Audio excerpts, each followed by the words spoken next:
Thanks. I'm Robert Farnsworth. I'm a landscape architect turned professor. I teach full-time at Saddleback College.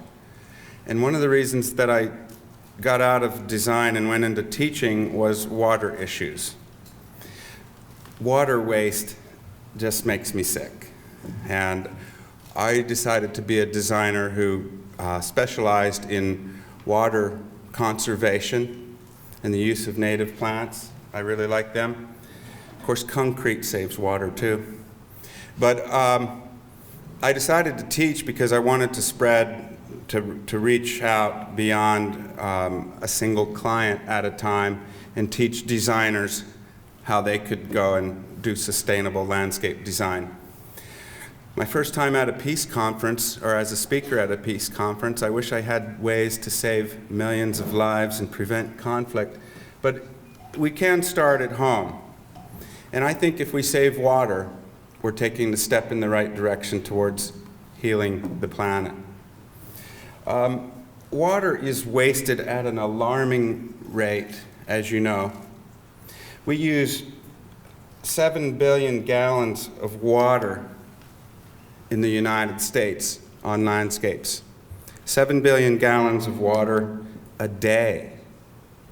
Half of that is lost to evaporation and runoff and just poor design, leaks and lawns.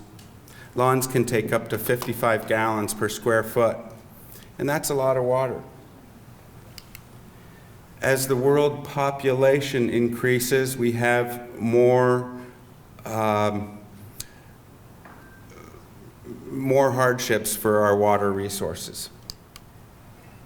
In the West, in our arid West, we're growing the fastest, with 66% growth in Nevada.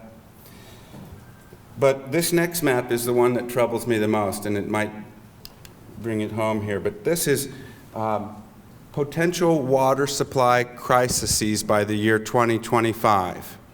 And where it's shown in red, that means conflict potential highly likely. So at least we're planning ahead. But planning ahead for water shortages, that's a lot tougher than fighting over gasoline and stuff, which leads to bloodshed. So I'm hoping that if we can save water at home, we can save water for everybody, and that is just a little piece of the peacemaking process. Speaking of peace, when we signed treaties with the Native Americans, we promised them that if we shoved them aside, at least they could have the resources that go with their land.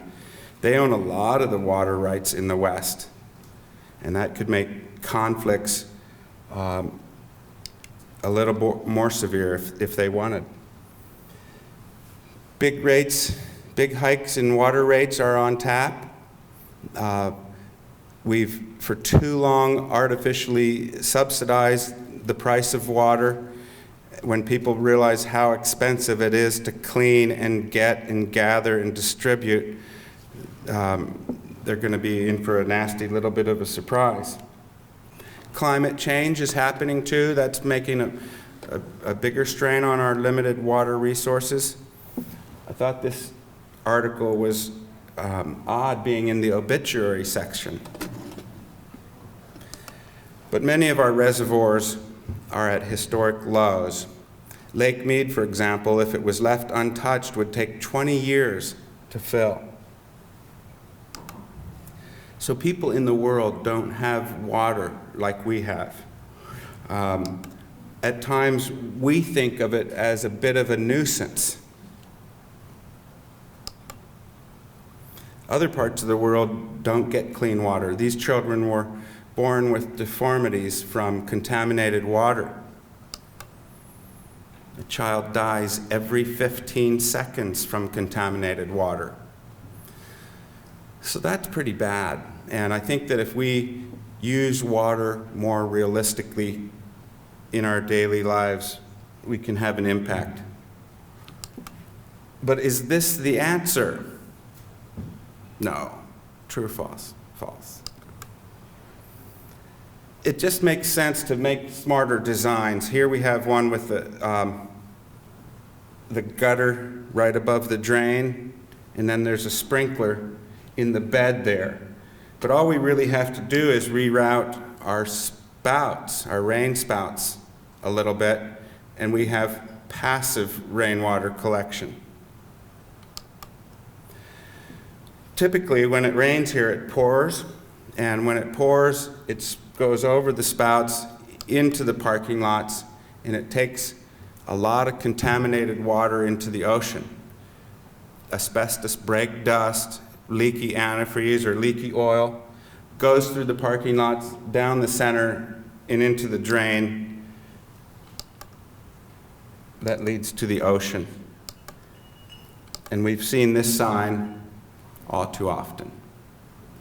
Landscape water use can contaminate and waste water.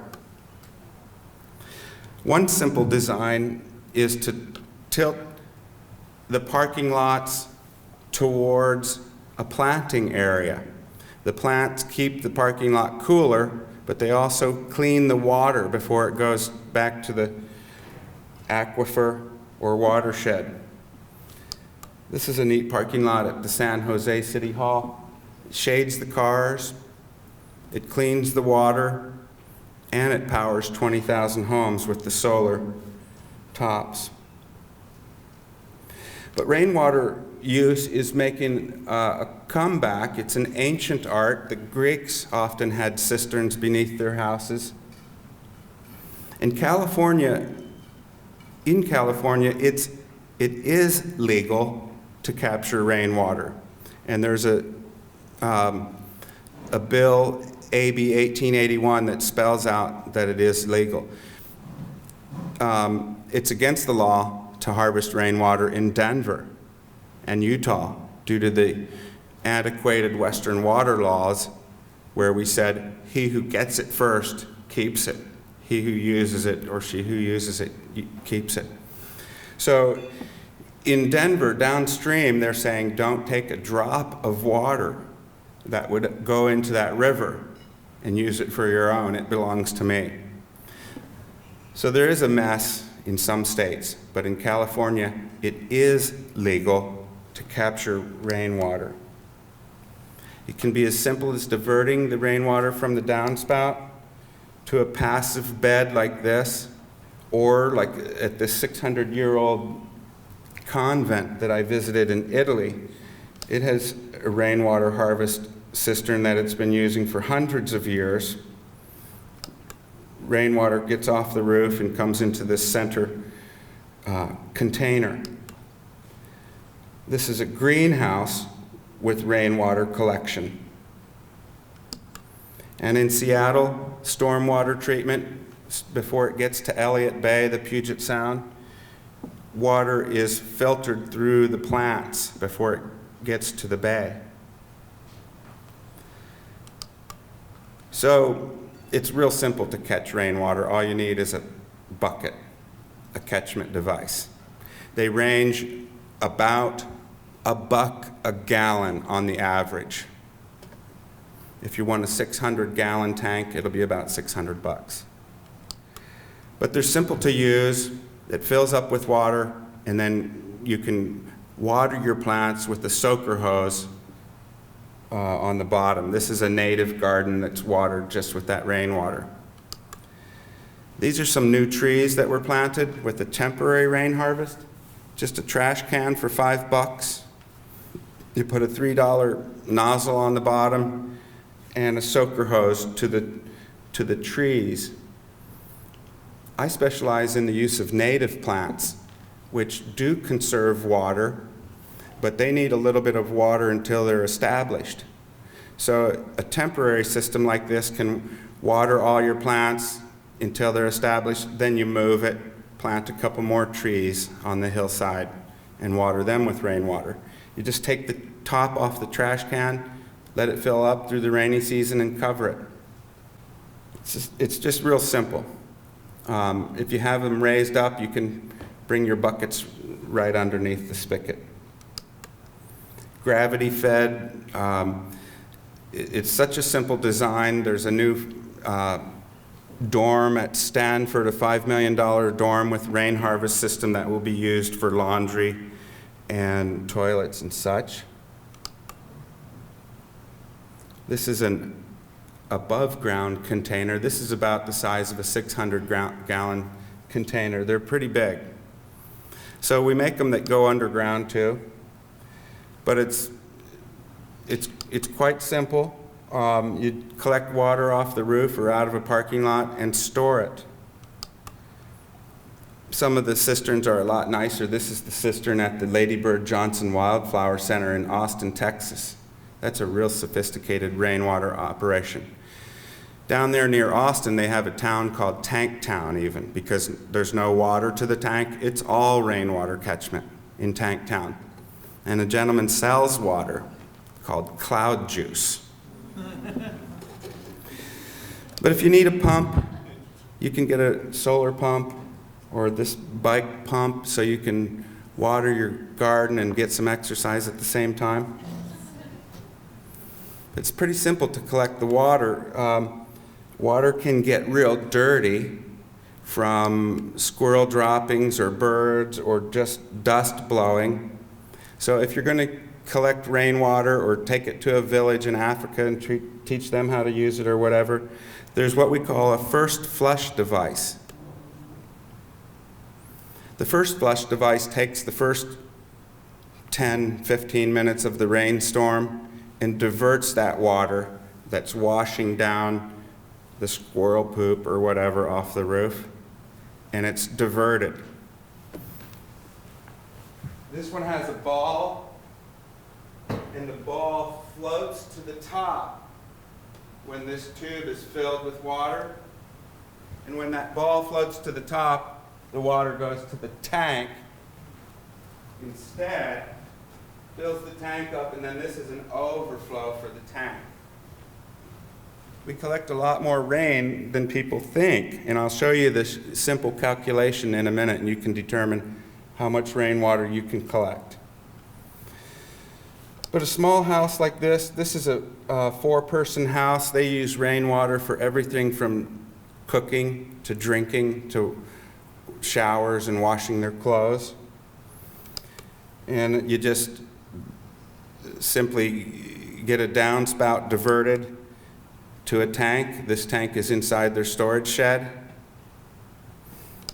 And then there's 2 large water filters here, the blue. They're just like a Brita filter, and that's all you need. 2 filters will do the rainwater. Tanks come in different sizes and shapes these days. They're slim. They fit through doorways, like the one on the right. These are 2 slim tanks at the Laguna Beach Water District.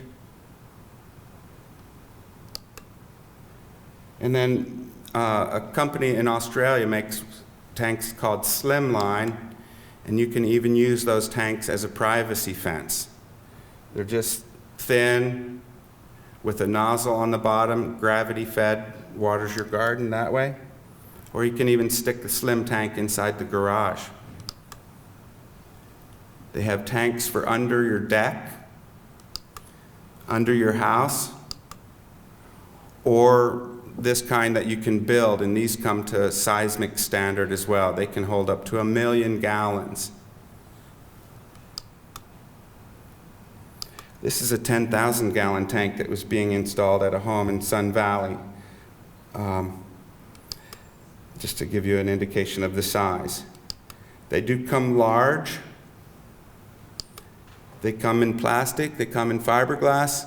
You can use a cement sewage pipe. This is what is done here. It's just tipped on the side and then lined with rock. A couple cool spouts. Can't talk about rainwater without cool spouts. This is one that cleans the water before it gets to the street in Seattle. A little cheaper version. And just some stormwater management. But let's get to the calculating the amount. This is a weather map from 1893. We've kept a lot of detail for hundreds of years in some locations.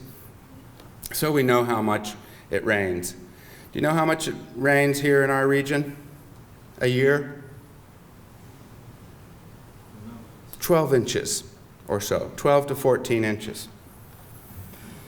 So we can look at how much rainwater we can collect in a year or how much we can collect in an afternoon rain shower. Okay, first you determine the square footage of the catchment surface. That's usually a roof or a parking lot. Then you determine the amount of rainfall. So it's 12 inches a year here, or we could look it up and say it's 4 inches in January and ½ an inch in July type of thing. So how much rainwater would we collect in July? And then you put it into a formula. It's as easy as this. The catchment square footage times the amount of the rain event, whether it's ½ inch overnight or 12 inches a year. And then we multiply it times 0.62 to convert inches to gallons. It's as simple as that. These are the greenhouses at Saddleback College. 10,000 square foot of greenhouse roof. So if we did 10,000 times 12 inches of rain, that's 12,000, times 0.62 to convert it to gallons, gives us about 75,000 gallons we could collect off of those roofs with only 12 inches of rain. 75,000 gallons is a lot if you back into it how much water plants really need. When you buy a plant, it always says likes moisture or needs moisture and well drained, but it never says exactly how much. People don't know how much water plants take, but California is leading the way there. A group of horticulturalists and in conjunction with the University of California developed the Wokol's manual, if anyone's ever heard of it, but it's the water use of landscape species. And we can estimate a lot closer what plants actually need based on the research that this team has done. 75,000 gallons would be plenty for several hundred native plants through the season. This was a building that I installed a rain harvest garden on. This is the during picture. It did have cedar trees all out front of the building, and we cut those down and donated them to a wetlands conservation group. But you see those historic rain spouts on the side there. We were going to put the tanks right up on the bank underneath the ground, but it was determined too weak of a foundation on that old building, so we put the tanks under the sidewalk. There's 2 tanks, each about the size of a Volkswagen bus without the wheels, and they're just encased in concrete underneath the sidewalk. We cut the rain spout and installed this leaf diverting device. So leaves and debris come through and they hit that and they bounce off into the garden and become mulch. And so this is what the garden looks like to this day, all watered by rainwater. I wanted to touch base with you just a bit on the use of native plants. Native plants provide habitat, and native plants have few pests, so we can clean the environment with less pesticide use. Native plants present fertilizer freedom. We don't need to mess with them. They're not fussy. They're very well adapted. And native plants conserve a precious resource. They save water. They use significantly less water.